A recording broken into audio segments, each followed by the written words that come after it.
15 minutes could save you 15% or more. Is that Shakespeare? Nope, it's Geico. Yeah, that's Shakespeare from one of his unpublished works.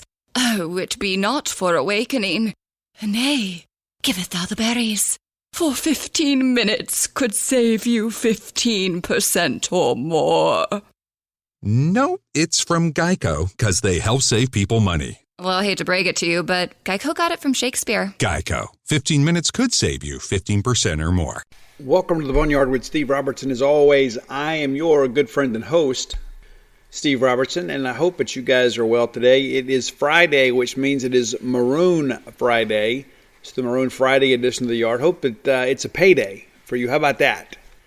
A payday would be great. Maybe for you weekly and bi-weekly wage earners. Maybe today is the day. Hopefully you get out and go do some fun things with friends and family.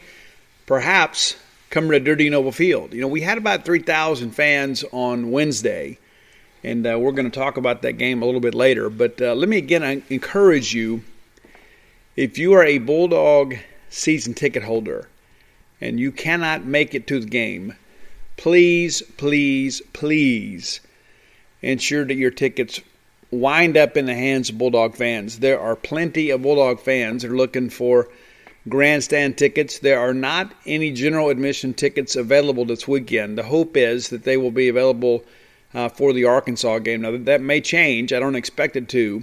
But there are a lot of people that want to go to games that perhaps don't have grandstand tickets. And so, again, please try to get them in the hands of Bulldog fans. A little bit later in the show, we'll take a look at Eastern Michigan. We'll begin to kind of break down the weekend. I've got some interesting stats to share with you as well. So if you are a Bulldog fan that loves baseball, this is going to be a show that I think you're going to enjoy because I've got some numbers that I think are very, very important. And some of them involve your Bulldog pitching staff. They are really beginning to round into form. And listen, I get it. A lot of people are like, Steve, well, I'm a little worried about the weekend rotation. I understand that. Christian McLeod announced as your Friday starter. Eric Cerantola will go on Saturday and Jackson Fristow on Sunday. That's how it's been all season long on the weekends. Now, what does that mean? Well, a lot of people tried to project, that perhaps that Will Bednar would start on Saturday. I am told that he will be available this weekend and probably throw a couple of innings and then could potentially start on the weekend next weekend at OSU. So we'll see how things go. But hopefully Christian McLeod and Eric Cerantola will round into form and have big weekends for us. I'm excited about the weekend. I think we have a chance to see some really cool things. I know that all of you are excited about the week that we've had thus far. State now 2-0 on the weekend. Should be a great weekend of college baseball. If you are a fan like me, I keep up with everybody. I really do. I keep up with everybody in our league. And I think it's important that we do that because, once we get into conference play, all of this is going to kind of round into shape, and we'll be able to see, kind of what's going on with, with our neighbors around the region. I don't think that there is a consensus team out there that's that I would say, this is without a doubt the best team. I think there are a lot of players, and I think there are a lot of teams and a lot of coaches that are very, very good. I don't know if you look at it and say, this team is absolutely better than everybody else. Even though Arkansas is number one, I think in many ways that is kind of fool's gold. And what I mean by that is if you look at their earned run average, they're kind of getting by. They're just kind of getting by. I think it's a really cool thing. But, once we get into SEC play, you're going to kind of separate the sheep from the goats, shall we say. And when we get to the end of that deal, I believe the Bulldogs have a real chance to get on top. And so one of the things I want to share with you guys, too, that I think is important when you look around the league is that there are a lot of people out there that, would have you believe that, the league, maybe not be as strong as it has been. And you'd say, well, Steve, we got all those teams in the top 5, top 6, whatever. But the bottom half of the league is just kind of average. I think there's a lot of parity in the league this year. I really do. And I think that is great for Mississippi State. I think we are going to be much better than some people anticipate. You can say, well, Steve, we're number 2 in the country according to Baseball America and number 3 by D1 Baseball. I think when you begin to kind of break the whole thing down, you look at it and say, Well, you've got a lot of people out there that have got great frontline pitching. You've got some teams that are great offensively. I don't know that anybody right now you look at and say is elite offensively, but the hitting will come around as people begin to get film on pitchers and things of that nature. But this weekend, in many respects, is kind of it's that last tune-up. But there are a lot of teams in the SEC that I think could drop games this weekend. Let me run this schedule down for you, just because I think it's important for you to know this. So real quickly here, just looking at the SEC schedule, Georgia State will be at Kentucky. Kentucky dropped a couple of games last week, their first games of the season. They will host Georgia State. Georgia State, I believe, 5 wins against ranked opponents at the time they played them. Arkansas Little Rock will be at Auburn. Lipscomb will be at Georgia. Jacksonville, the Dolphins, will be at the University of Florida. UNC Greensboro will be at number 15, Tennessee. Stetson will be at Alabama. I could certainly see Stetson taking the game. You know, Stetson used to be one of those G5 teams a lot of the baseball hipsters loved, and they do make a routine of taking either a game or two from Florida State over the regular season. Arkansas, your top-ranked team, will be at Louisiana Tech. I'm expecting Tech to take a game. I really do. I think Lane Burroughs and that crew will take a game from Arkansas. That could be big for State in next week's rankings. We'll see. And not that rankings this early in the year mean a whole lot, but if they're going to rank somebody number one, it'd be cool to see us be there. Eastern Michigan, of course, at Mississippi State. Vanderbilt on the road in Stillwater, Oklahoma, to take on the number 13 Oklahoma State Cowboys. That is one of those series you look at and say, this is kind of separation weekend. Missouri will be at Illinois State, and Missouri the only team in the SEC with an overall losing record. Number 12, South Carolina, will be at number 19, Texas. I do expect Texas to take a game or two. That's a big series, and not just in the SEC but nationally. UL Monroe will be at Ole Miss. Samford will be at Texas A&M. That Samford club is sneaky good. A lot of people kind of sleep on them a little bit as one of these G5 mid-major type teams. I think Samford is a team that is capable of taking a game from A&M, and in Texas, San Antonio will be at number 21 LSU. I expect LSU to take that series, but I expected LSU to take that series against Oral Roberts as well. And so, there is the distinct possibility if they drop a game that they could be unranked next weekend. My feelings about LSU. I love Mississippi State baseball more than any sporting team in the world. And so, for me, the rivalry is not necessarily Ole Miss. I want to beat Ole Miss because, I enjoy beating Ole Miss, and we have done that with great regularity. But in the grand scheme of things, our natural rival has been LSU for many, many years, probably since Skip Bertman got there, in the 80s. LSU has been the team that we've needed to beat to really contend and compete in the SEC West. In recent years, it's kind of shifted more to Arkansas, and some of that's because we've had some success against them. They swept us at their place. We swept them at our place. We'll get them at our place a little bit later this year. But that series at LSU is huge for a lot of reasons. Not just, take the emotion out of it. It's a very, very young LSU team. It's very, very talented, and they were exposed a little bit last weekend. They've got some holes in the lineup, shall we say, but it's still LSU. I am glad that we get them early. A lot of people said, I can't believe we're getting to the first SEC weekend and we're on the road. I think that's a good thing for us. I think we're going to go play well down there, and I think the fact that they're not going to be able to have capacity crowds really helps us. I really, really do. I would rather get them early and then maybe get a series win, because a little bit later in the year, I believe they're going to open up capacity, and those young guys are going to get some experience under their belt. They're going to be a good team, which would only help Mississippi State's RPI as we kind of move towards the NCAA baseball tournament. So that's where we stand with that. Kind of looking around the league, having a good feeling about where we stand right now. And everybody has questions. If you go read the message boards of other teams, everybody's worried about this, worried about that. And it's a lot of the same concerns that you guys have as well. We got to settle the rotation. We got to be better offensively. So, all those things are true, but they're not just unique to Mississippi State. Bulldog Burger Company is unique to Mississippi, and 2 great locations to serve you right here on University Drive in Stark Vegas and on Gloucester Street there in Tupelo. Listen, I love Bulldog Burger Company, and you will as well. Go buy half the full of bologna. That's a lot of protein. You get the fried egg, you get the 6-ounce beef patty and the bologna on top of it. Go by, check it out. Tell them that I sent you. You can have that new tuna burger as well. There's just a lot of things to pull from there. And then that grilled chicken club, absolutely outstanding. New items to the Bulldog Burger Company menu, and I think you're going to be pleased with those selections. They've been running them as a special for a while, and you guys have enjoyed them enough that they're going to go ahead and make that full-time on the menu. Again, Bulldog Burger Company, the place where people go to meet. MEAT.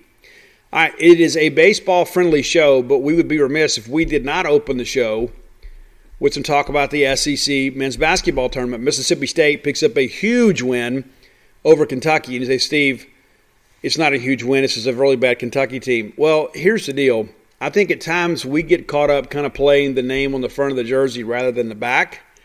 You know, we should have beat Kentucky when they came in here earlier this year. They were really struggling, and we lost them in double overtime because we couldn't execute offensively. And so we kind of, we get back there, and we're going to break down the game, but I want to look around the league a little bit too. But it's one of those things you begin to think, okay, this Mississippi State team has lost a handful of games they should have won, that being one of them. You kind of redeem that loss, and then you put them out of the postseason. They were going to need to come in here and win all 4 games with a losing record. They're not going to get an at-large bid to anything, and so you kind of knock them out. And when's the last time Kentucky ended their season with a loss to Mississippi State? Been a long time. We had not beaten them in 15 straight games, going all the way back to 2009. And that's the Jarvis Varnado years, right? I mean, it's insane to think about that. But that streak is now snapped and behind us. Ben Howland beats Kentucky for the first time in his tenure at Mississippi State. Bulldogs now won 4 of 6. And then tomorrow we get a chance to play Alabama. And you say, well, you know what? They're the SEC champions are number 1. You know, we have given them 2 great ball games. We have really got in there and done a good job against them. And so I expect us to play well. I really do. And I think on a neutral floor, perhaps that helps us a great deal. But, I like the fact that this team now, our Mississippi State team, has a win under their belts. It is a new season. I would not want to play us right now. I think we're a difficult out. And I think Alabama, if you begin to think about how things have broken down, they've lost just 6 games all year and only 2 in the league. And Mississippi State had a chance to beat them twice. Now you've got to beat a team a third time, and that's one of the things people always say. It's almost impossible to beat a team for the third time. I don't know if I buy into that unless they're evenly matched. But for some reason, Ben Howland has been able to figure this thing out and give Mississippi State a chance to win. So around the league, of course, State wins 74-73. Vanderbilt loses to Florida 69-63.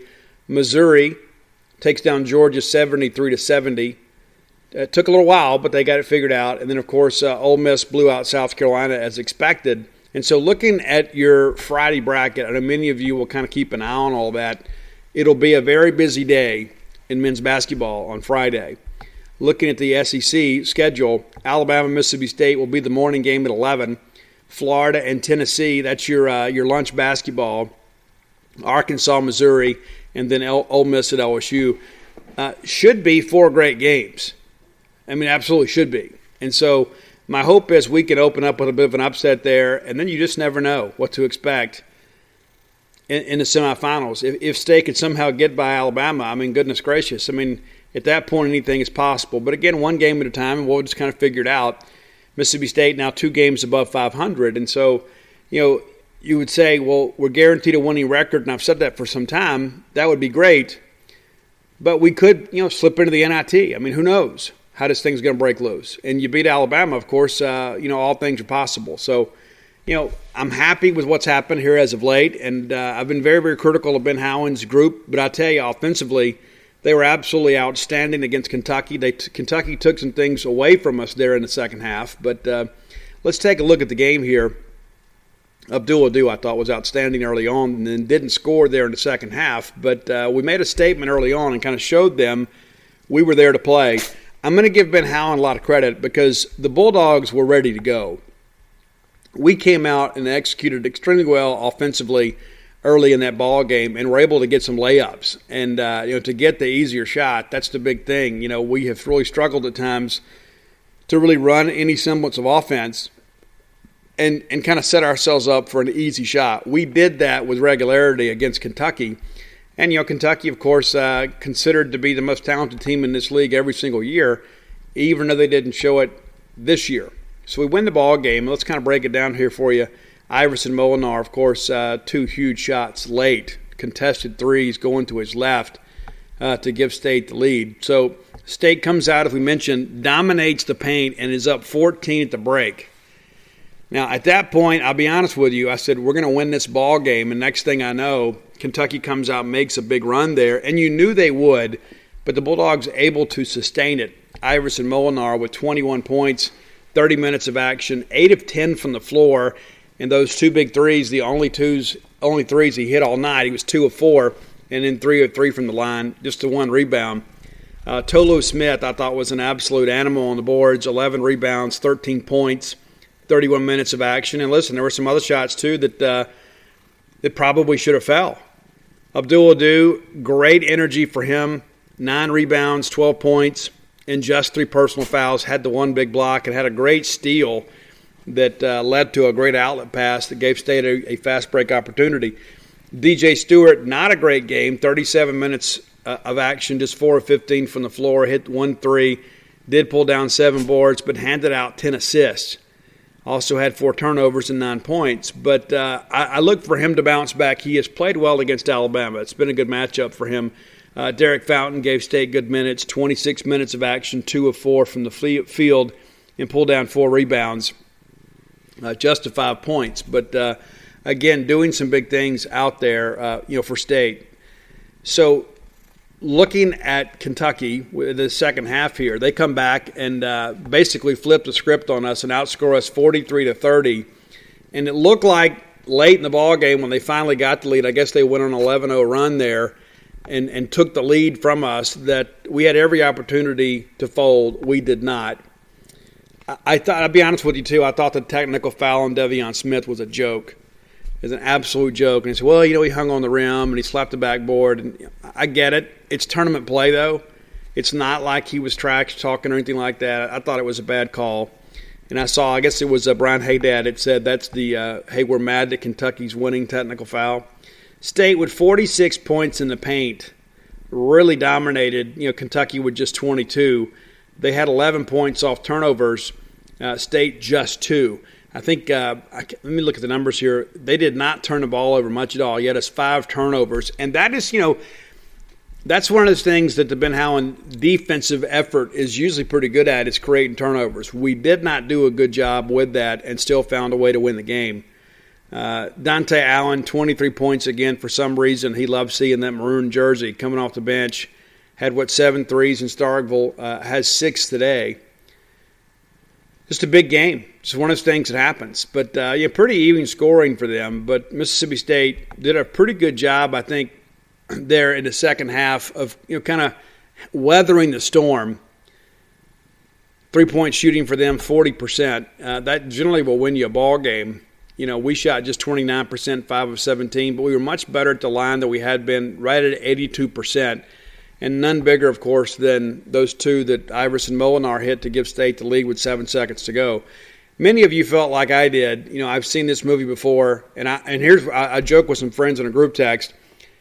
It's just going to be a putback. They'll miss the shot because we'll overplay the shooter, and then they'll get a rebound and put it up, and we'll lose the game. Well, he nearly makes it, but nearly makes it gets you 0 points in college basketball. So Mississippi State wins the game. And I don't know that a lot of people expected State to win. I think a lot of us looked at it and said, State has an opportunity to win. But we have had some great teams that have lost games to Kentucky, over the last decade or so when we thought we had a real chance to win. Even when they were really good, there were times that we played them really well and we just didn't execute late. But in the final few minutes there, State got baskets when they had to have them. And let's run down these last couple of minutes before we kind of begin to look ahead here. Those are the things that excite me, is that's where I think we're maturing some as a basketball team. Because this team a couple months ago, I don't think you win this game. I think you get overwhelmed, by the streak and the things that kind of go along with that. It becomes a self-fulfilling prophecy. Kind of going back to that whole stretch there where Kentucky took the lead. Kentucky, let me see here. I guess they were up, was it 62-55? Yeah, they were up 62-55. and we had every opportunity there to kind of back away. Well, we didn't. We didn't do that. We continued to kind of battle, and they come back and make a shot, makes it to – we were up 62-55, and then they make a run, and it's 62-57. Next thing you know, we're only up 2. And then it's a 1-point game with 7 minutes to go. They tie the game at 7:20. We go back up 2, and then they get the 3-point shot from Deontay Allen to go up 65-64. It seesaws a bit. We get that great runner in the paint by DJ to put us back up 1. They go down with Olivier Sarr. And listen, that foul on Abdul Adu was a complete joke. I mean, an absolute joke. But we weathered the storm. We absolutely did. Despite the fact that we were down 2, we turned the ball over, and then they go up 5, 71-66 with 4:30 to go. And if Kentucky had gone on and won this game, it would have kind of been what most people anticipated. But that's not what happened. That's not what happened at all. Iverson Molinar hits the big 3 to pull us within 2.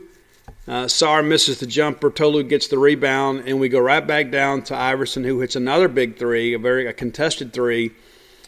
And then Sarr gets that layup and puts them up 1. And so with a minute to play, we're down 1. We go down, try to get some things going on, and then we're able to hold for that last shot because we traded misses there. And I guess it was 27 seconds to go.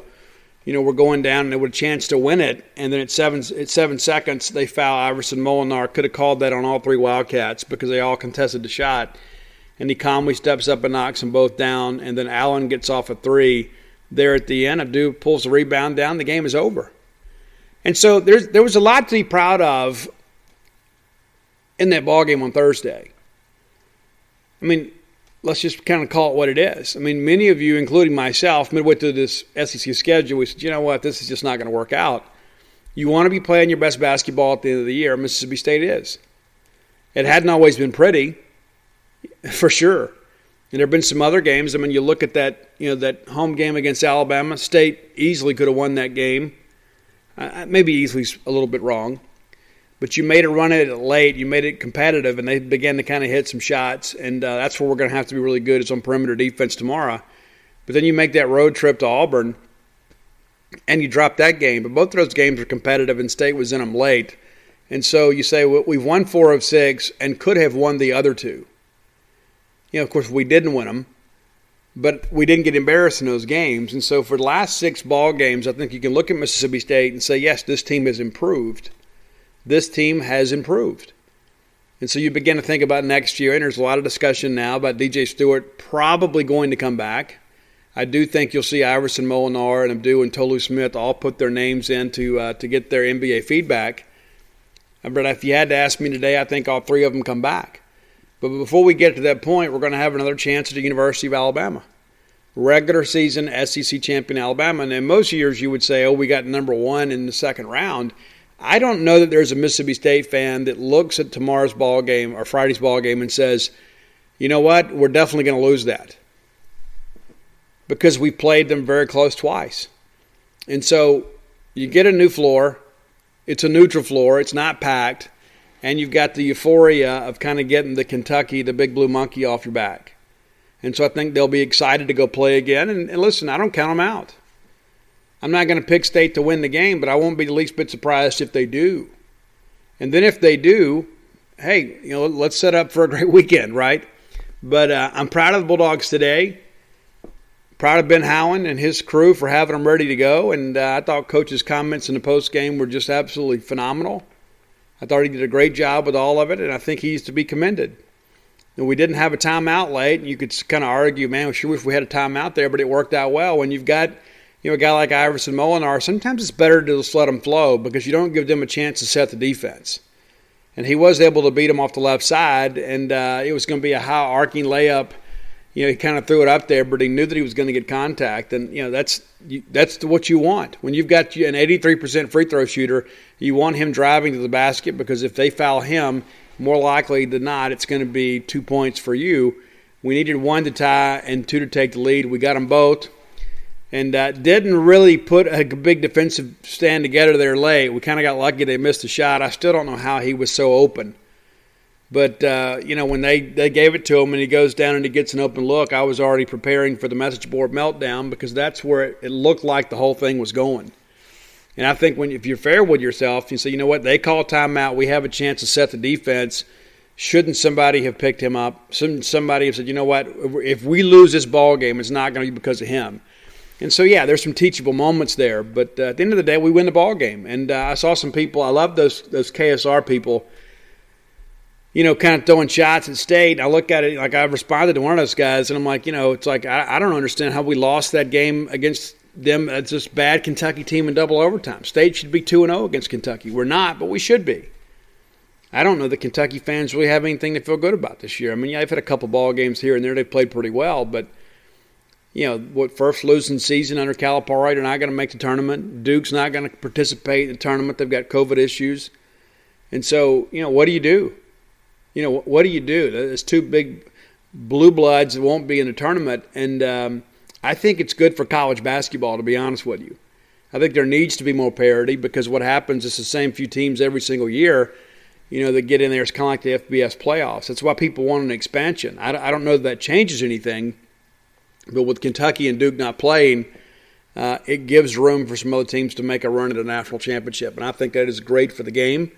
And I look forward to kind of seeing how things progress. But I'm proud of Mississippi State today. I am proud of Mississippi State. I'm proud of those young men that have endured a lot of hardship this year. They've endured some roster losses. You had so many guys that left the program last year. You had, 3 in the transfer portal. And you had some other guys go pro. And, it was a roster makeover. But then here we are now playing in the quarterfinals of the SEC tournament after beating the University of Kentucky. And we have a winning record.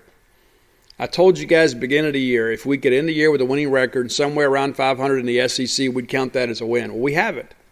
And so anything else at this point is a bonus.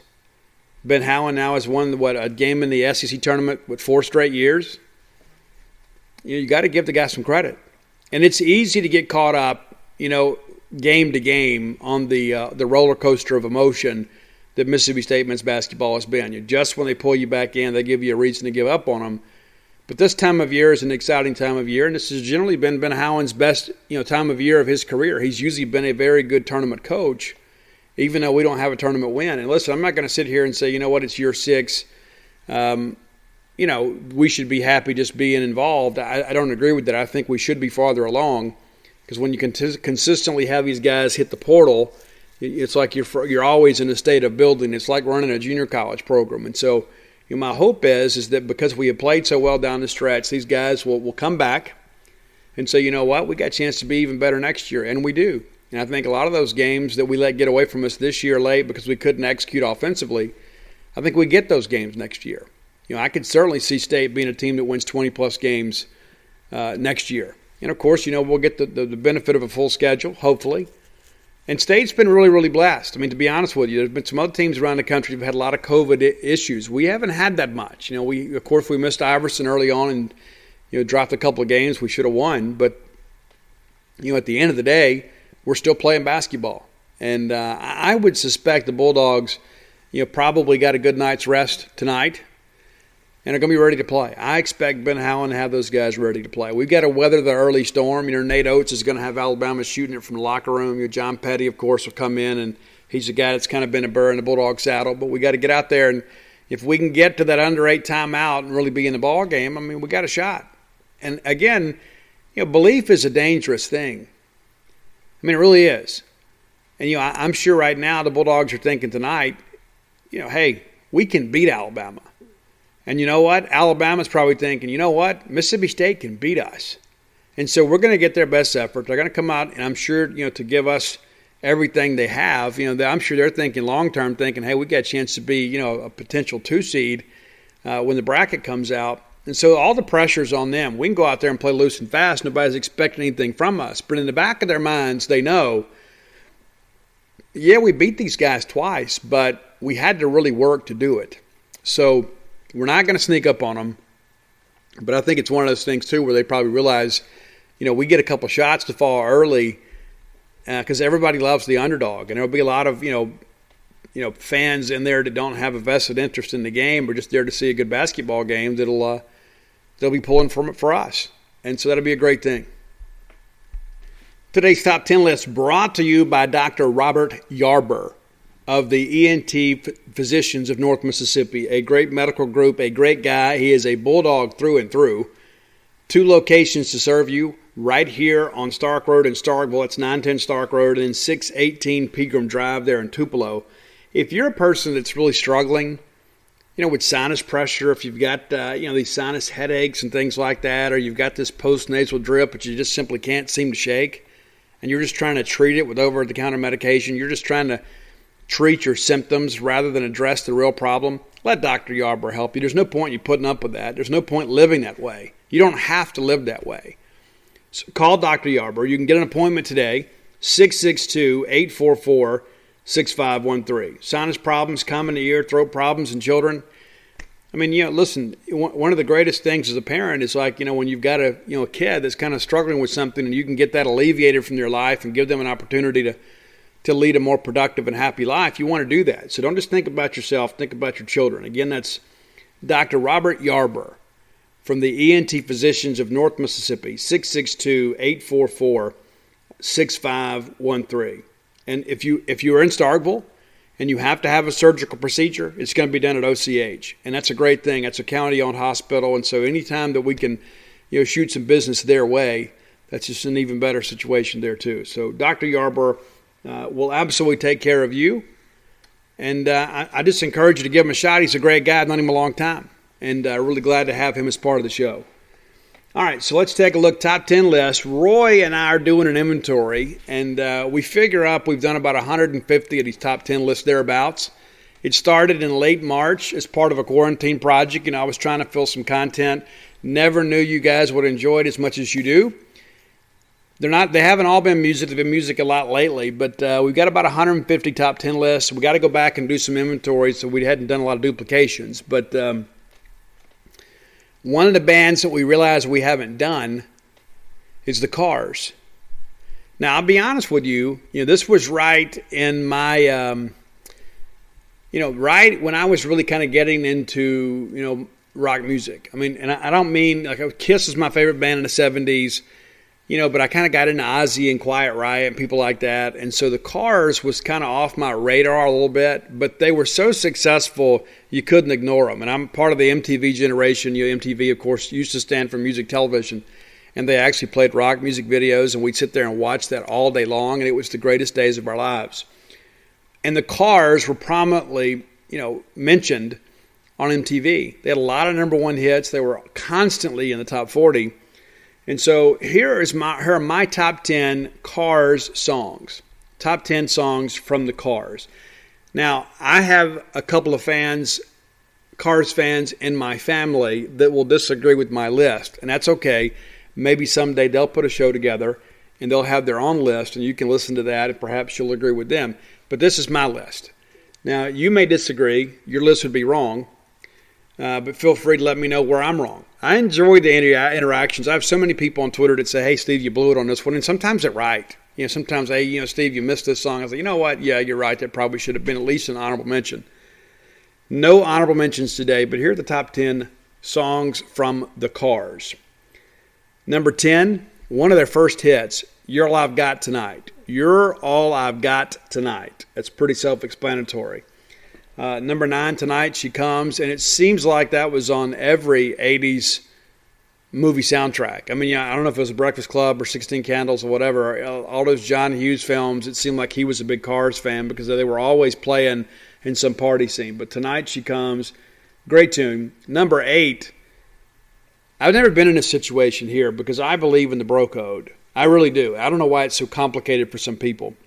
I never dated any of my friends' exes. My attitude is when my friend broke up with a girl, then I broke up with her too. That's just kind of how it was. I didn't think it was open season.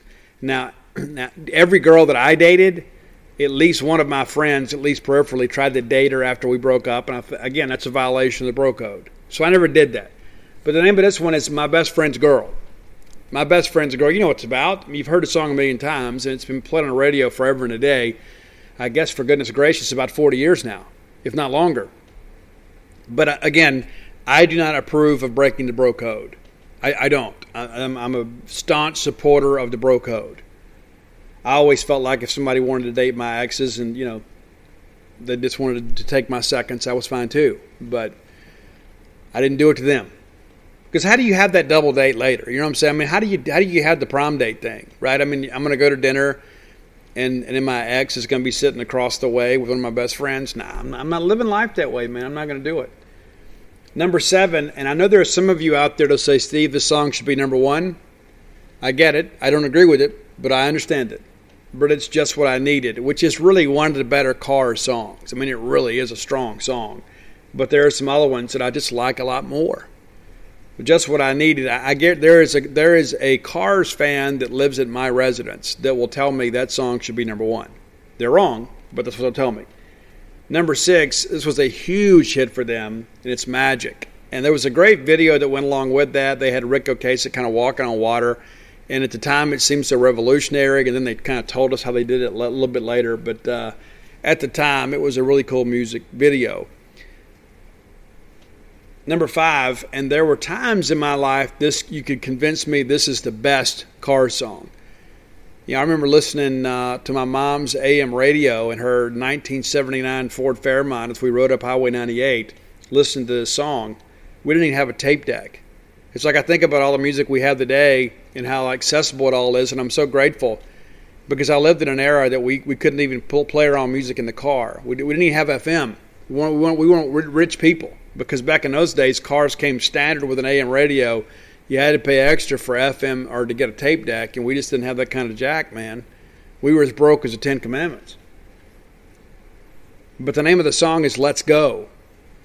And I'll be honest with you, one of the things about the Cars that kind of made me a little bit reluctant, when I was younger, was, they kind of overused the synthesizer. I think they get it absolutely right on this song. Let's Go. I like the nightlife, baby. Number 4, and this is one of those songs, too, that was a huge, huge, huge MTV hit. And I think a lot of it's because the video was so innovative, but it's You Might Think. It's a really good song. I think the video might be better than the song, but it is a really good one. Number 3, Good Times Roll. Absolutely killer track. I never thought Rick Ocasek was a great vocalist, but I think this is one of his better vocal performances. The Cars are one of those bands that you can get up and sing karaoke to because there's just not a lot of range to it. But Good Times Roll, that's one where I really think that Rick kind of shows off a little bit. Number 2, and I could have put this number 1, and one of my favorite rock stars of all time, probably my favorite rock star of all time, his side project band 6am did a tremendous cover of this song, but it's Drive.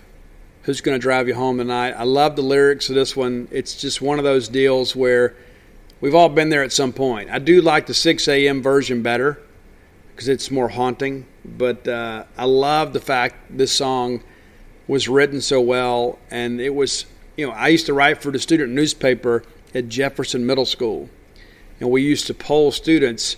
We had like a top 10 music songs for each. Well, I guess we did the paper every couple weeks, and I remember this one being number 1 for like a couple months because everybody loved the song so much. But it's Drive. Still stands up today. There's a lot of that stuff from the 80s that you listen to it and it kind of sounds a little cheesy. This is not one of them. This is a tremendous song. So you're thinking, okay, well, Steve, what's number 1? What's Shake It Up? Shake It Up. So I'm not going to sing to you, but Roy will have the list up. I got to send him the list. I usually probably wake him up at about 2 in the morning when I send these lists. I'm sure his wife loves that. But this is, again, Roy and I are kind of going through doing some inventory, kind of seeing what we have done, what we haven't done. We don't want to duplicate things, and we also don't want to miss some great bands. And there are some bands I think in my mind, surely I've done them, and that I haven't. And just to kind of give you an idea of some bands that are going to be coming up, I'm going to double check this, but I don't think we've done the Beatles. We might have, and I've got some doubt if we've done the Rolling Stones. I think we did the Rolling Stones maybe early on, but I'm not exactly sure. We're going to double check that. But we've never done Metallica. Roy doesn't think we've done Guns N' Roses. I think we have. We're going to double check that. We haven't done Iron Maiden. We haven't done Pink Floyd. And then Roy tried to sneak Coldplay on there for me too. I don't know 10 Coldplay songs, and I don't really like Chris's voice either. So I don't know if that list makes. I know some of you are listening and you're clutching your pearls right now and say, Steve, how could you say that? I just wasn't into them. I just wasn't my thing, and I really wasn't that much into the Cars. But I can respect the fact that they had some mega hits. I don't know if we can put a Coldplay list together. I don't know. We'll see. I know this, Roy. We haven't done Quiet Riot either. And Quiet Riot, I know I could put 10 songs together for them. And I think we all know what number one would be. But loved the early Quiet Riot years. And then I guess they kind of lost me after the QR3 album. I guess the best song on that album was The Wild and the Young. Great video for that one too. But yeah, so we're kind of taking an inventory because we've done this for almost a year now.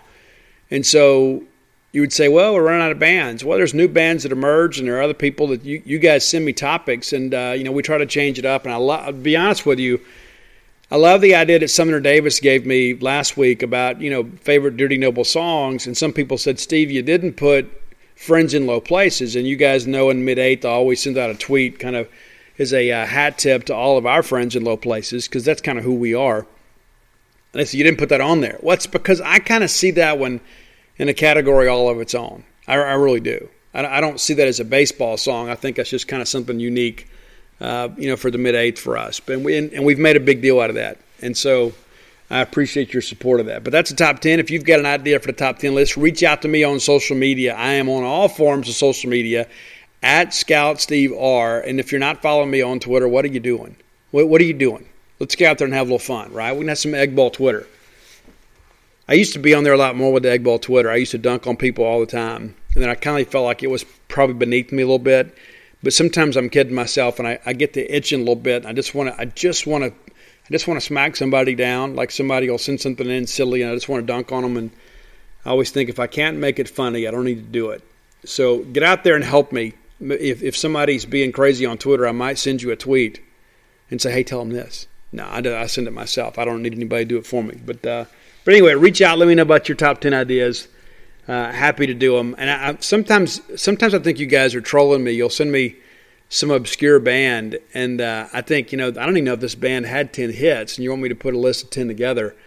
But I know that some of my tastes are somewhat obscure. I could sit here and talk about obscure 80s and 90s rock, for hours and not really, miss a beat, because I know so much of that stuff. I love that stuff so much. But I don't think you guys want to sit here and listen to me talk about the Sea Hags and talk about bands like Odin, or we could talk Bullet Boys, I guess. I don't know if we could put a top 10 list together, but bands like DAD, and I love all that stuff. Bang Tango, Shotgun Messiah.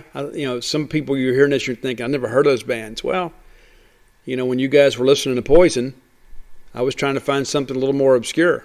Bands like Vane, people like that. So I could talk about that stuff all day, but I won't.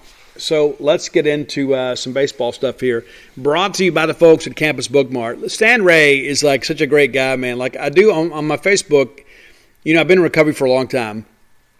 And I do these things called the randoms. And they're just kind of my random thoughts. And a lot of times they're about recovery. And every time that I write about that, Stan Ray is like one of the first people to like the post. I mean, always. And Stan, I see you doing that. And thank you for your support.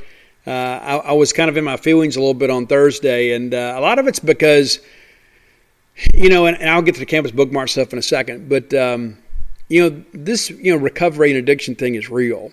And, for me, I guess because I have dealt with this for so many years, when people contact me and somebody they love is kind of drowning in the sea of addiction, I want to do everything I can to help them. Because I know what I went through, and I know what my family went through, and I have been doing this long enough to know that most people don't make it. And so I invest so much of my emotion into that stuff to help people. And I had somebody, it's basically like a brother to me. I love the guy to death, and he'd reached out, and he's got a family member that's really struggling. And it's been that way for a while, kind of, some brief periods of sobriety. And so I say that to say this. Don't ever surrender somebody you love to drugs and alcohol. Just don't do it. Now, you may have to have some boundaries, because loving without limits doesn't mean loving without boundaries. And I think it's important to kind of understand that distinction. I want to preach to you guys on the show or anything like that, but There are so many people out there that deal with this, and you know how it is growing up in small town Mississippi. There are just some things we don't talk about, and I'm not one of those people that subscribe to that ideology. I think those are the things we absolutely have to talk about. We have to talk about those things, and sometimes when it's a family thing, you hold your peace to keep the peace, and then one day it's a rest in peace type deal. It's as simple as that. And so don't let your own maybe level of I guess the word would be uncomfortability, be a stumbling block. Don't be scared to have that difficult and that awkward conversation, because it might be what saves somebody's life. But Stan the Man is always very supportive of that stuff with me, and I see that, Stan, and I appreciate that. And that's one of the reasons I'm so glad to partner with Campus Bookmart. I love those people down there. I do. And I don't just say that because they advertise with the show, because when they jumped in with us, I can promise you, I didn't have the listenership that we have today. And so I've hung in there with them. They've hung in here with me. And I love going in there and spending some money, because I know that I'm going to get quality products. And I'm going to get the newest and nicest stuff. That's when I get ready to go on a trip or something, and I think, you know what, me and the family are going to go down to Disney World or something like that. I always want to have my new Mississippi State stuff with me, because I'm going to see some of you guys out there. Now, most of you would recognize me anyway, even if I wasn't wearing state stuff, but I believe in repping the brand, and I encourage you to do the same thing. There's no better place to outfit your family with the latest in Mississippi State fashions than Campus Bookmart. If you can't make it to town, visit them on the World Wide Web, courtesy of Al Gore's Internet, at campusbookmart.net. And by being a loyal Boneyard listener, you'll get the phrase that pays, BSR. Use that as your promo code, and that'll get you free shipping on all orders over $50. Any order less than $50, absolutely incomplete. Again, that's campusbookmart.net, promo code BSR. So, since we were together last, Mississippi State has won an intercollegiate baseball game against the University of Louisiana. Now, I expected State to win the ball game, but I did believe that ball game could potentially be our most difficult ball game of the week. Those guys down in the Bayou can play some baseball. Now, my son played baseball down in Baton Rouge, and I can tell you it is a baseball crazy state. We are too in Mississippi, but in Louisiana it's a little bit different. And we have that favorable weather down in the South, so they can play baseball all year long. It is insane how much summer league baseball is played in Louisiana. It is absolutely ridiculous.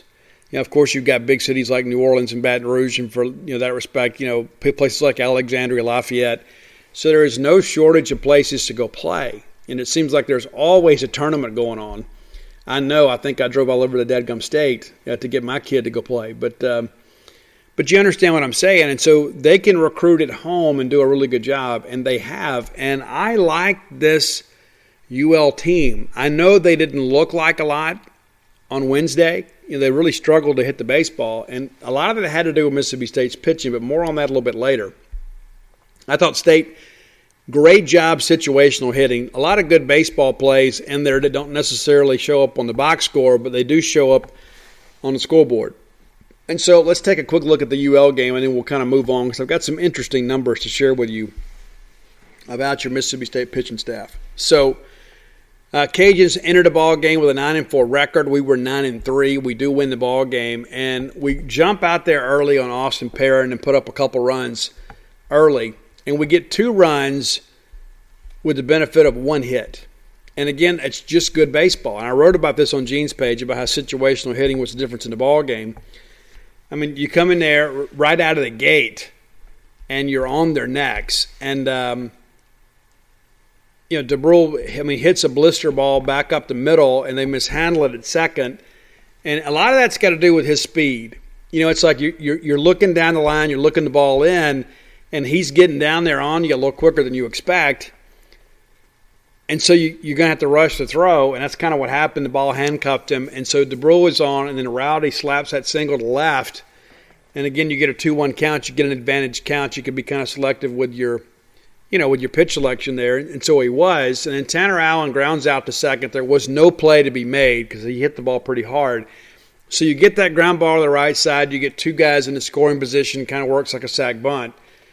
And then what do? There's 2 men on in scoring position. They spike a breaking ball, and we score on a wild pitch. And then Cam James, of course, hits the sac fly to center field. Second run scores. So the only hit in the inning is the Rowdy Jordan single, but yet it's a 2-0 ball game. And we kind of felt like this was going to be, a low-scoring game. Thought they would score a little bit, we'd score a little bit. They didn't score at all, and we did. Of course, it's a 2-0 ball game for much of the game, and a lot of that's because of Houston Harding. They call him Hootie, and he is an extremely confident guy. I had a chance to visit with him this summer, a one-on-one interview, and he just told me, my best pitch is my changeup. And then you watch him pitch, and I don't know that I've ever known a guy that would say that because everybody's like, well, I got a great breaking ball and I can throw the ball by everybody. He takes a lot of pride in being able to throw that circle change with the same arm speed from the same arm slot and see guys swing over the top of it. It is such a lethal pitch to right-handers. I mean, it is an absolute killer to right-handers because here they are thinking they're going to get a fastball breaking the end of the middle of the plate, and that thing just stays out there, and they could swing at it twice sometimes. I mean, and there are times that you'll see him, he has almost a 20-mile differential between the fastball and the changeup. And so you're sitting there thinking dead red on a fastball count, and then he throws that changeup at you, and coming out of his hand, it's coming in straight. It doesn't have the great spin rate on it, so it's not a breaking ball, so you're thinking, okay, I finally get the fastball. And next thing you know, you swing and you look like a complete idiot because it's a 71-mile-an-hour changeup dropping down in his zone. And so he has done that now. He did it against Southern Miss, did it against Louisiana. He had a decent game against TCU, but we kind of threw him to the wolves that day. Didn't have a chance to kind of get his mind right. But a lot of people have said, Steve, what do we do on the weekend? We need to have a left-handed presence. Hey, if McLeod can't get it done, you move Hootie out there.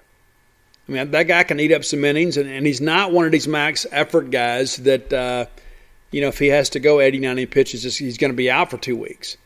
This is a guy that relies on his changeup. Everything kind of works off that changeup, which is ridiculous to think about. The way the makeup of his game is incredible. And so, he puts together a great run for us, and we kind of nurse that lead along, and you're just kind of thinking, okay, at some point we're going to put this thing away, and we eventually do. Looking at Harding's numbers here, 5 innings pitched, 3 hits, 8 Ks to 1 walk. Did have the 1 wild pitch, and he had a balk, and it was a legit balk. I know some of our fans didn't like it, but just 67 pitches thrown in 5 inches. It's efficient, man. I mean, it's really efficient. I mean, you're getting by basically 13 pitches an inning. That dog will hunt, shall we say. And then we finally get loose there. And it's the same situation. It's more situational hitting. We put up 2 runs there in the bottom of 6, and at that point, it probably felt like 20 runs. I mean, the way that we were pitching it, they were really struggling to do anything. And so we get to the bottom of 6 here. Let me get there for you so I can put these numbers up so I can recount this. And then there's Rowdy Jordan again being, the top half of a rally. He works the count, and is able to get on base. And then Tanner rips that single back up the middle, and he's in a disadvantaged count there, down 1-2. You're probably thinking breaking ball. Whatever it was, he saw it, ropes it into center. Rowdy takes third. You got Bulldogs on the corners with nobody out. They make a change there, bring in a new pitcher. We don't wait around, and we steal seconds. And now all of a sudden you got, again, 2 guys in scoring position with less than 2 outs. And what do? They blink again, another wild pitch. He spikes another breaking ball. Now it's a 3-0 game. Cam strikes out, and then Luke Hancock skies the ball out there to center field, and Tanner Allen scores. And that's your scoring for the entire game. So we score 4 runs on 4 hits, and in the 2 scoring innings, we only have 1 hit per inning. So 2 hits. But it's good situational baseball. And that's the difference between, sending these beer league clubbers up there and just hoping he runs into something. There are going to be some games when you don't have a premium on hits, when you don't go out, when there is a premium on hits, But you're going to have some games out there you're not putting up double-digit hits. And so you've got to do the other things that put you into scoring situations. We did that against a good team. They're not a great team, they're not an elite team, but they're a good team. They're a really good midweek team, for sure. And so happy to get the win. And now we get ready to go play Eastern Michigan. And but before we do, I've got some interesting numbers that I want to share with you after the break.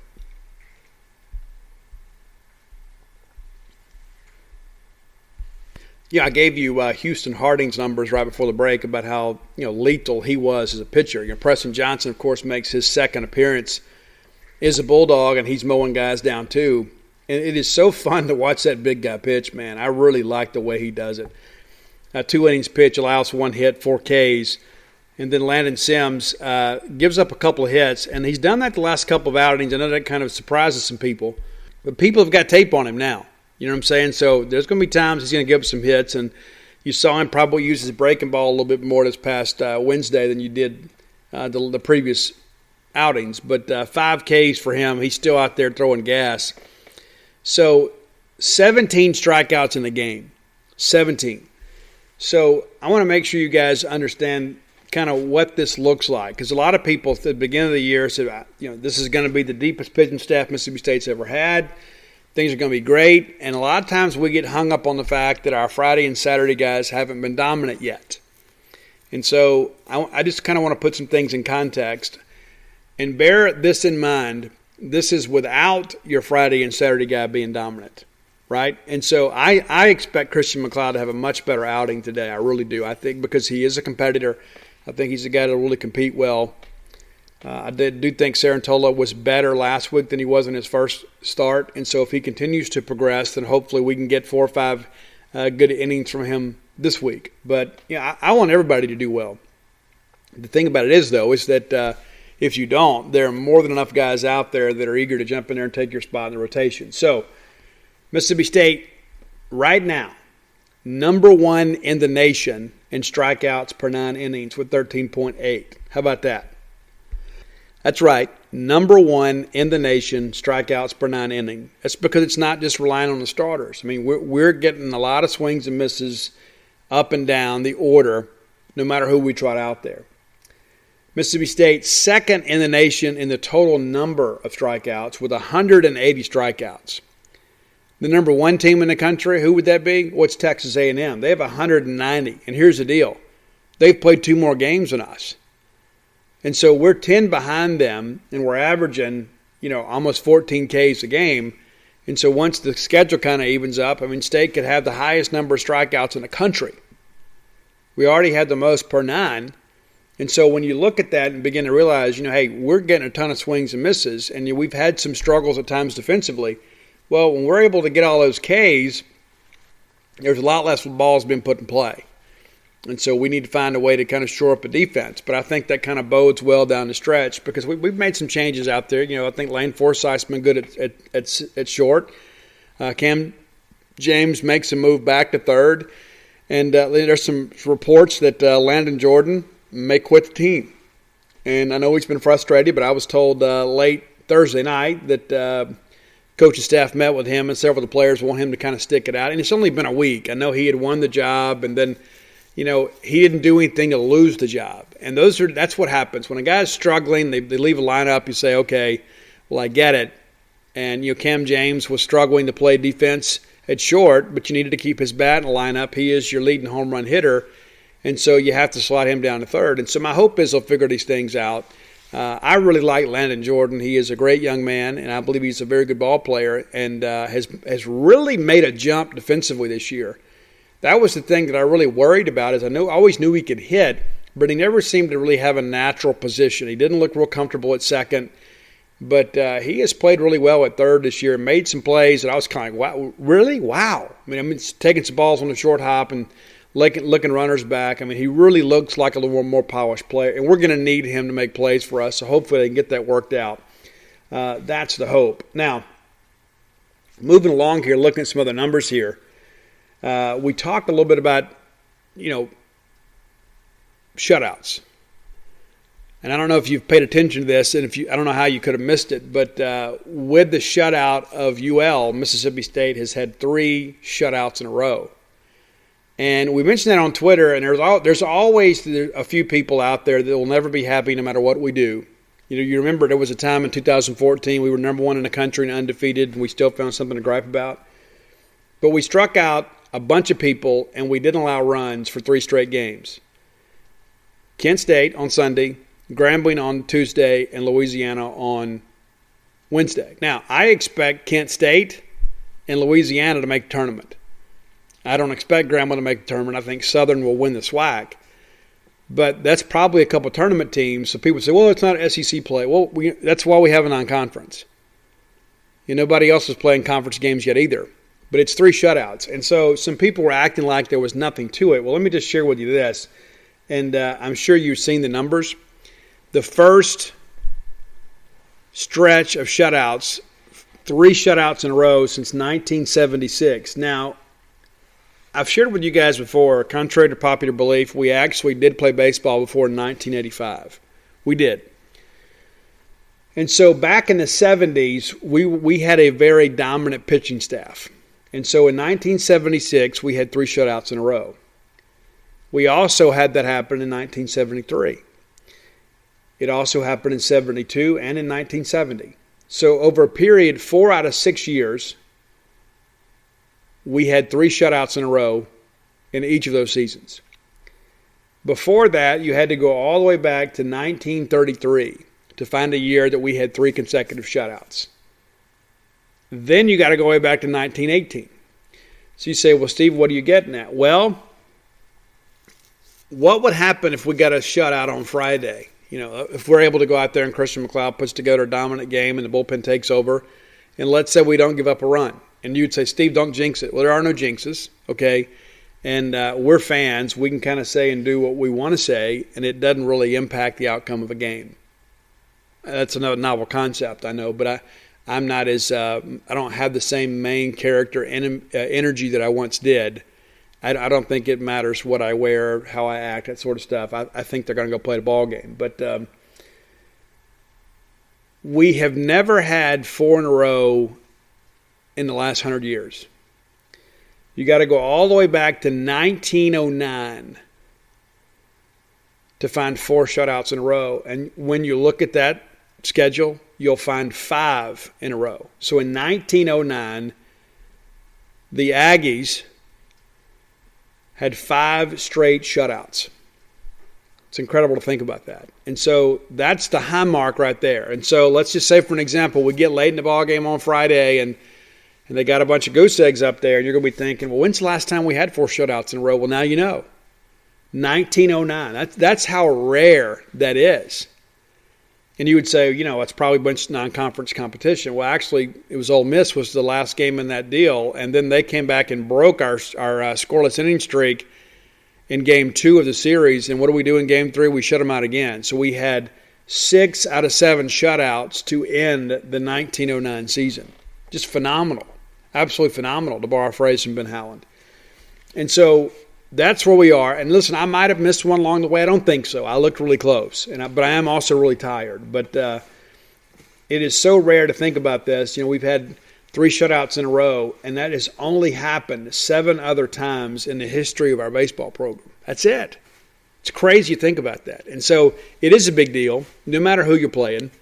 And so we did a good job, and we kind of got all that done. And so what does that mean for your ERA? Well, we're actually in pretty good shape there, too. We're not leading the country, but we are in the top 20. Number 19 in the country, ERA of 2.62. We can do better. We can. And the numbers this time of year, because there's so many northern teams not playing many games, the numbers are kind of skewed. So if you look at raw earned runs, Mississippi State has allowed the 11th fewest in the country of 34 earned runs. 34. Number 11, 34. And it's really cool to think about that. And that's in spite of all of these, quote, pitching problems. And listen, I'm not going to sit here and deny that we need to get better starts on the weekend. But what happens to those numbers when we do get those good starts on the weekend? If we're already among the national elite in strikeouts per 9 inning and total strikeouts and total earned runs allowed and ERA, once we get the rest of it figured out, just think about how lethal the staff can be. And so there's been so many years that we think, if the pitching just holds out. You got so many guys right now, you can't get innings for everybody. So there's plenty of options. You don't have to sit out there and let a pitcher get beat on. You can go ahead and make the call and kind of get it done. But I like where this thing sits right now, and I think we have a real chance to do some big things this year. Yeah, we got to hit better. We do. But the nights that we don't hit better, we got to play good situational baseball. We have. when we get in a jam pitching-wise, we got to punch somebody out sometimes. We got to roll up a double play. We have.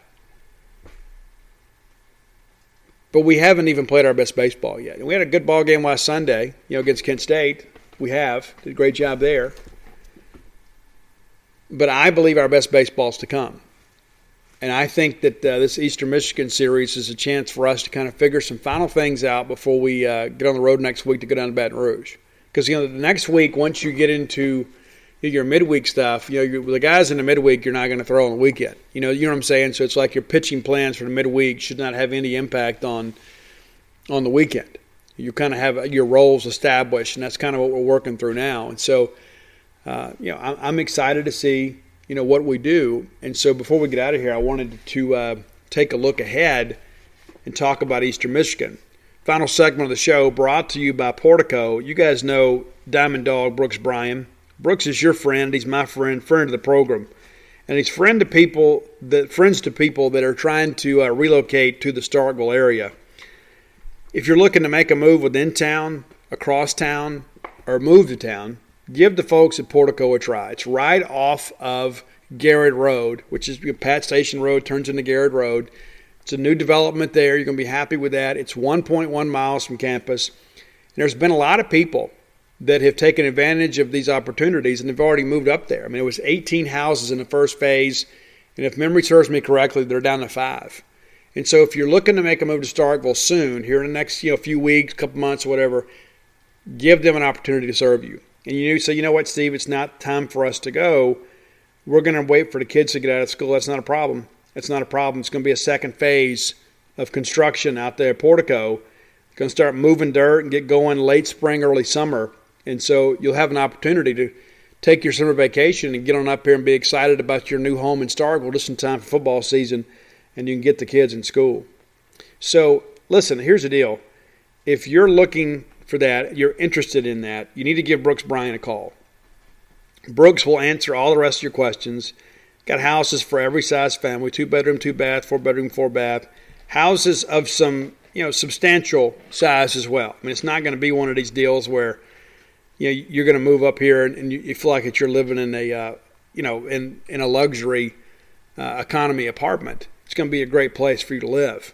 And so Brooks' phone number, 601-416-8075. Again, that's 601-416-8075. All right, let's take a look at Eastern Michigan.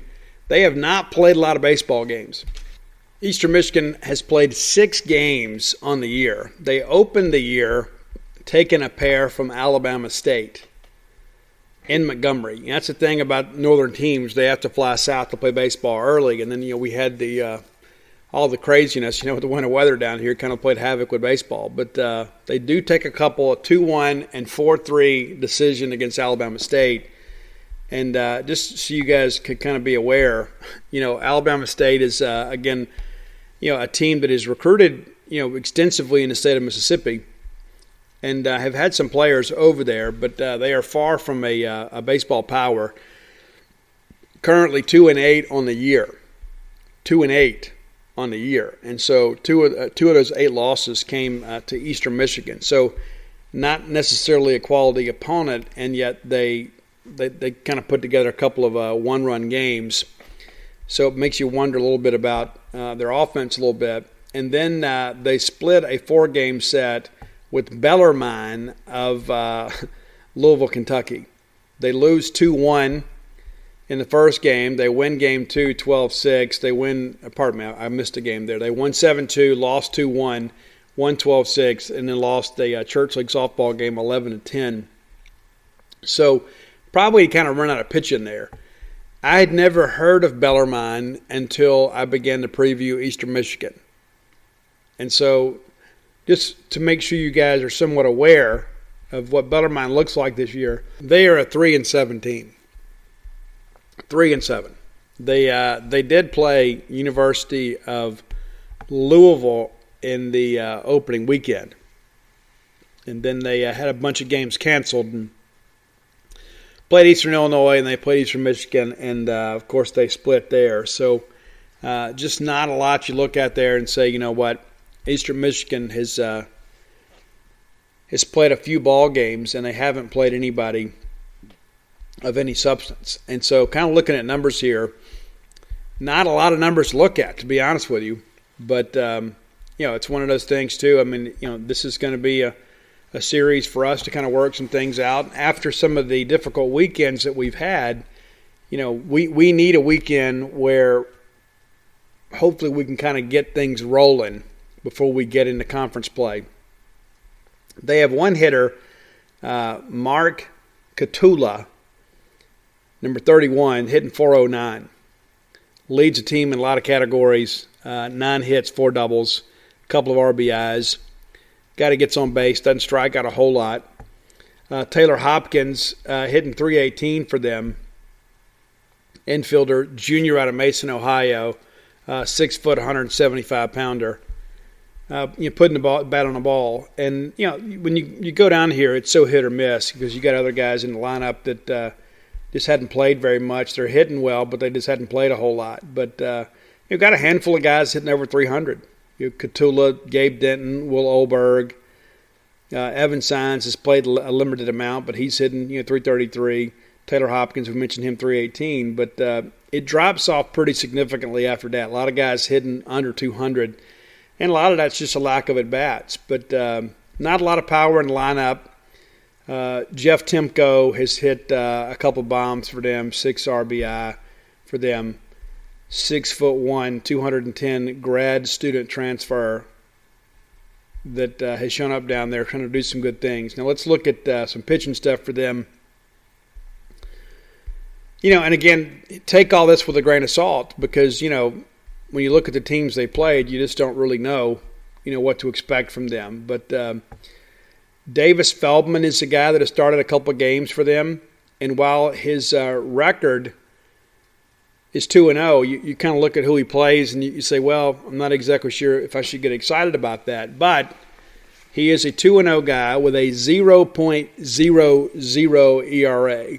11 innings pitched, allowed just 6 hits, walked 6, struck out 10, and only give up a couple doubles. So when you do get a hit more times than not, it's not solid contact, and so it's more singles than anything else. And then outside of that, they don't have anybody else that has 2 starts. So Davis Feldman, I don't think they've announced their pitching plans, but I would say he's probably their best guy. We'll probably see him Friday night, but they could throw off and throw him on Saturday. Looking at other starts, Justin Mias, I think that's his name, Justin Mias. He's had a couple of starts and is 0-1 on the year. So I would say their Saturday guy, and they're kind of piecemealing this thing together. Mias, a right-handed pitcher, a junior from Pittsburgh, Pennsylvania. Davis Feldman, a right-handed pitcher from Warren, Michigan. I like the sound of all these right-handers. You know what I'm saying? That's the thing that excites me is that, we got a bunch of guys out here that are left-handed swingers. So Luke McGuire, also a starter for them, a right-hander. And another guy that's picked up a start for them is Scott Granzato. Scott is a lefty, senior lefty. So of the 4 guys that have earned starts this year, 3 of the 4 right-handed pitchers. They have allowed 7 home runs. Justin Mias is the guy that's been victimized the most with 3 bombs allowed. And looking at batting average against, opponents are hitting .293 against Mias. And so let me just put it to you as honestly as I can. We should sweep this series because we are playing an inferior opponent. Now, if we don't go out there and help them and walk a bunch of people or hit batters and put ourselves into precarious situations, I don't know that they're going to be able to put things together without our help. So this is a great opportunity for McLeod to get back on track and to kind of make it through the order a second time. This is an opportunity for Eric Cerantola to go out there and just rear back and throw strikes and make guys compete. That's been the book on him. It's like, you know what? When he's in the zone, he's unhittable. When he's out of the zone, it's unwinnable because he will walk the ballpark. And I understand there's some mechanical things. They've tried to work out with him to kind of slow his arm down a little bit. I just think it's about getting these guys comfortable. Eastern Michigan, the reason this series happens, Scott Weatherby goes up there and becomes the AD. And so, listen, it's an easy phone call for him to make. And so we'll get them down here, and we have not played, this is kind of our warm-up weekend. In years past, we'd play Quinnipiac or Wright State or somebody like that, and we try to find a way to feel good about that. But, we had 3 top 10 opponents the first week. We had one of the favorites in the AAC the second week, and then the favorite in the MAC this past week. And this team that we're about to play, Eastern Michigan, probably the least talented team on the weekend that we've seen all year. And so while the schedule was difficult the first 3 weeks, you begin to look at it now and say, this is a good way to get a break for some of our guys. I kind of like the way we've done it, to be honest with you. You get McLeod and you get Sarantola through the order twice, shut them down, get to the bullpen, and then that way they're fresh next weekend when we go down to LSU. And listen, I get it. I mean, a lot of our fans are thinking, you know what, Steve, at this point, I don't trust Sarantola. And at this point this season, he has not given you any reason to trust him. I can tell you that the talent is there. It's just a matter of him being able to compete and pound the strike zone. Christian McLeod last weekend really kind of nibbled around the plate. He's got great stuff. Just go get the hitters. And I think this weekend, with a team like Eastern Michigan that is somewhat challenged, you go out there and you go challenge those guys and you make them swing the bats. And you know what? If they hit a solo home run and that breaks this meaningless streak of shutouts, then so be it. But you can't sit there and nibble around there and then give guys free passes. That's what makes for a long weekend, sells a lot of antacids at Duty Noble Field. You know what I'm saying? We just need to go out there and take care of business. And I suspect we will. I think we're going to have a bounce-back weekend starting pitching-wise. And listen, Jackson Fristow on Sunday – we're 3-0 when he starts. He's only got the 1-0 record because he's got saddled with a couple of no decisions, but he has put us in a position to win ball games when he has been out there, and that's a future Friday night guy for you. You get excited about that. So you kind of, at this point, it's a shame to say it, but I think the guy on the weekend that our fans are most comfortable with, that they feel is the most reliable, is Fristow, is the guy that just got here. So you get that part of it handled, and you get McLeod and you get Sarantola on track, you got the makings of a really good staff. And I think that's kind of where we are. And I think this weekend, we're all going to emerge in the weekend, I believe, feeling a lot better about them. And again, it's a step down in competition, but sometimes you need that. Sometimes, when you're playing Texas and TCU and those teams in week one, and there's 100 scouts there to watch you, that's going to get next to you. Well, there's not going to be 100 scouts to watch us play Eastern Michigan. There'll be some local guys and that sort of stuff, but it's not going to be anything that'll be a distraction. So I think a lot of these problems with both of these guys is between the ears. Both of them have great stuff. Both of them have the ability to compete. But, both of those guys, too, need to put up big numbers this year to put themselves in a situation where they can get drafted in a high enough way to go take care of their families. And so that's a lot of pressure to have to ride with. And so, my hope is after seeing as the way that we have pitched it as well as we have the last 3 days, the last 3 ball games, maybe that inspires them to say, you know what, I got to go handle my job. And I think that's what's going to happen. I think we're going to feel a whole lot better about things after the weekend. Could be wrong, but I don't think so. All right, let's get ready to get out of here.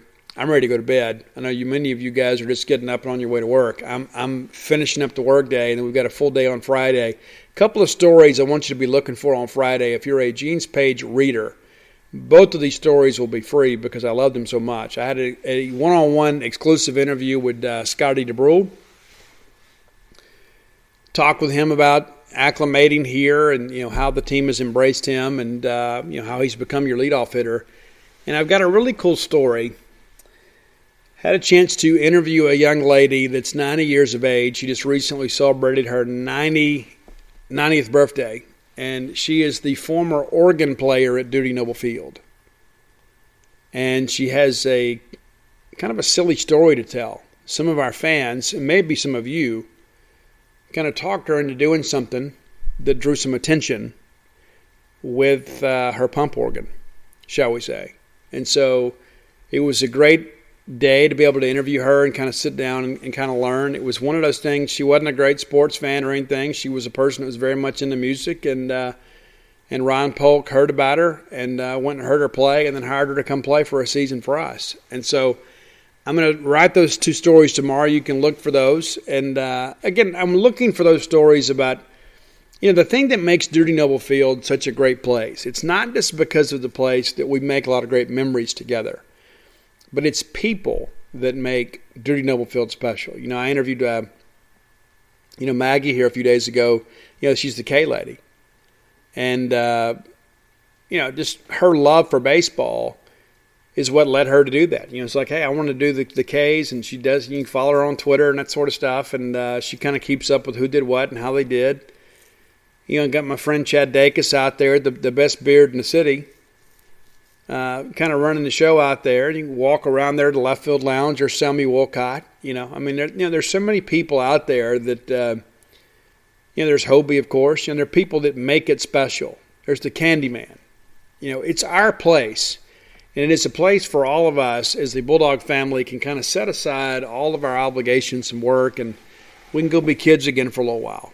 And I want to tell as many of those stories as I can, because I think it's important that we highlight our family members and their love for these great Diamond Dogs. If you're looking for more stories about Mississippi State, and you darn well should be, go to alphadogsthebook.com. And I've had some people ask me lately, and I repeat this all the time. If you go to alphadogsthebook.com, you can get all 3 books. It's not just Alpha Dogs. You can get Alpha Dogs and Stark Villains and Flim Flam all at alphadogsthebook.com.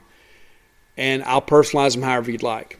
You can get signed copies or you can get personalized copies. If you want to send Flim Flam to your Ole Miss brother-in-law, just send me your notes. I'm happy to sign it any way you want. But if you like those great Mississippi State football, baseball, basketball stories, I've got a ton of them in Stark Villains and Alpha Dogs. And if you're looking for Stark Villains gear, visit them at starkvillains.com, and you can get T-shirts and hoodies right there. But until next time, let's all live our lives in a way we make more friends than enemies, and people can see a difference in the way we live.